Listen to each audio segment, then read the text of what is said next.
शैलेश, केंद्र सरकार अपनी तरफ से सुप्रीम कोर्ट में कह चुकी है कि महामारी के इस दौर में गंगा जल लाने के लिए हरिद्वार जाना जरूरी नहीं है। तो यूपी सरकार को महामारी के इस दौर में इस यात्रा को नहीं कराना चाहिए और सुप्रीम कोर्ट भी अपनी तरफ से यही कह चुका है कि या तो सरकार खुद फैसला ले ले, नहीं तो हमें आदेश देना होगा। तो ऐसे में सरकार के भीतर किस तरह का मंथन चल रहा है, क्या सोच रही है सरकार इसको लेकर?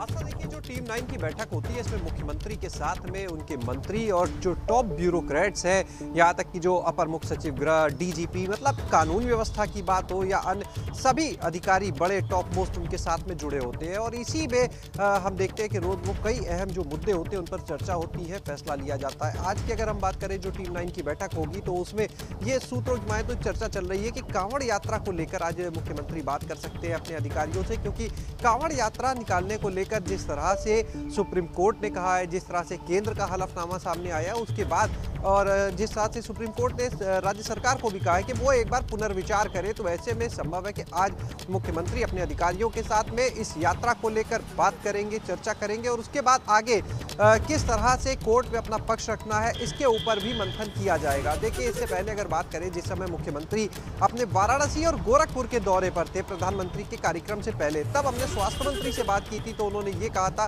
कि प्रधानमंत्री के कार्यक्रम के लिए मुख्यमंत्री फिलहाल बाहर है, जब वो वापस आएंगे तो वो उत्तराखंड के मुख्यमंत्री से एक बार बात कर सकते हैं इस यात्रा को लेकर, क्योंकि उत्तराखंड सरकार ने इसे रोक दिया था। लेकिन अब परिस्थितियां बदल चुकी हैं, क्योंकि तब तक सुप्रीम कोर्ट ने ये नहीं कहा था कि पुनर्विचार कीजिए, केंद्र का हलफनामा सामने नहीं था, लेकिन अब सब कुछ बदल चुका है। ऐसे में निश्चित रूप से पहले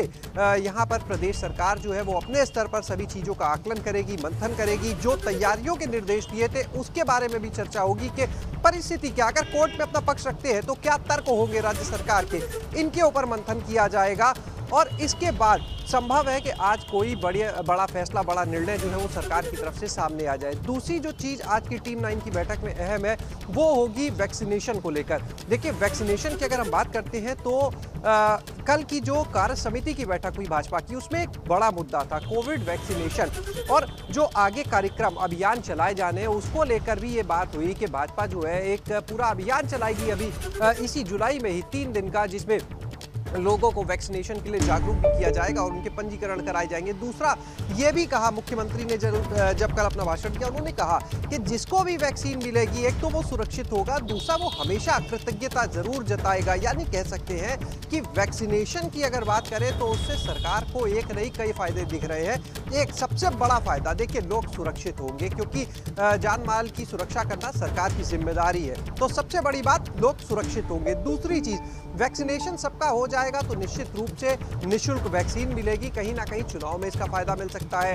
एक चीज जो और बड़ी है वो ये कि 2022 के जब चुनाव आएंगे तो उस समय कहीं पंचायत चुनाव जैसे हालात ना हो, जैसा हमने देखा कि पंचायत चुनाव जब आए उसके बाद कोविड के केसेस में संख्या एकदम से बढ़ने लगी थी, वैसे हालात ना हो, क्योंकि विधानसभा के चुनाव होंगे, पूरे प्रदेश भर का वोटर बाहर निकलेगा, तो इसके लिए जरूरी है कि उनको सुरक्षित किया जाए। और इसी क्रम में लगातार सरकार भी लगी है वैक्सीन, क्योंकि अब देखिए केंद्र से लेने के लिए निर्भर है। पहले राज्य सरकार ने 18 से 44 साल की वैक्सीन का प्रबंधन खुद करना शुरू किया था, खरीद कर रही थी सरकार, लेकिन अब क्योंकि केंद्र से ये वैक्सीन आ रही है, इसलिए देखिए अभी स्वास्थ्य मंत्री केंद्र में खुद गए भी थे, वहां केंद्रीय स्वास्थ्य मंत्री से बिल्कुल। और ये उत्तर प्रदेश कोरोना से जो लड़ाई है ये अभी लंबी चलेगी, लेकिन एहतियात के तौर पर